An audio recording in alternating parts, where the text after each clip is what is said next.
नमस्कार, मैं हूं आपके साथ आरती सेंचा। आप देख रहे इंडिया 18 न्यूज। नजर डालते हैं तमाम बड़ी खबरों पर। इस वक्त की बड़ी खबर दिल्ली से। सुप्रीम कोर्ट ने कथित आबकारी नीति घोटाले में सीबीआई द्वारा दर्ज भ्रष्टाचार के मामले में दिल्ली सीएम अरविंद केजरीवाल को जमानत दे दी। अरविंद केजरीवाल को जमानत दिए जाने पर आप नेता मनीष सिसोदिया के आवास के बाहर मिठाई बांटी गई। वहीं मंत्री सौरभ भारद्वाज ने कहा है कि करीब 40 लोगों को आरोपी बनाया गया था और सिर्फ 2 लोग आज जेल में थे, इसीलिए जमानत तय थी। लेकिन सुप्रीम कोर्ट ने केंद्र सरकार की जांच एजेंसियों के बारे में जो कहा है वो केंद्र सरकार के लिए बड़ी फटकार है। सुप्रीम कोर्ट ने कह दिया है कि अरविंद केजरीवाल को जेल में रखने के लिए केंद्र सरकार की एजेंसी ये षड्यंत्र कर रही थी। केंद्र सरकार के गृह मंत्री को इस्तीफा दे देना चाहिए। दिल्ली से ब्यूरो रिपोर्ट। आज अखबारों में छपा है, करीब 40 लोगों को एक्यूज बनाया गया था और मात्र 2 लोग आज जेल में बचे थे, तो बेल तो मिलनी तय थी। मगर जो सुप्रीम कोर्ट ने आज केंद्र सरकार की इन्वेस्टिगेटिंग एजेंसीज के बारे में कहा है, मुझे लगता है वो केंद्र सरकार के लिए बहुत बड़ी फटकार है। केंद्र सरकार की प्रीमियर एजेंसी को सुप्रीम कोर्ट ने कहा कि जो पिंजरे में तोते की बात सुप्रीम कोर्ट कहता था वो आज भी सीबीआई और इन्वेस्टिगेटिंग एजेंसी के लिए है।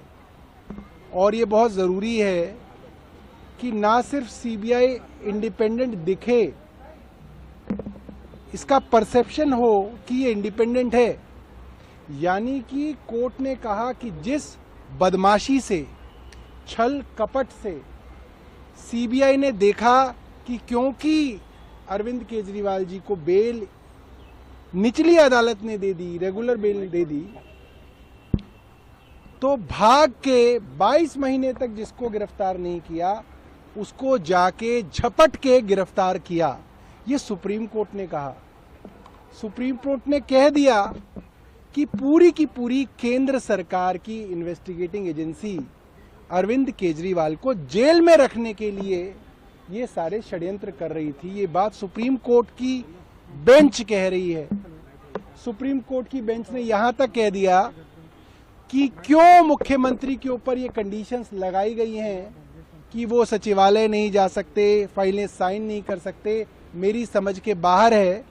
मगर क्योंकि दूसरी बेंच ने ये कंडीशंस लगाई हैं, इसलिए इसके ऊपर हम ज़्यादा टिप्पणी नहीं करना चाहते हैं।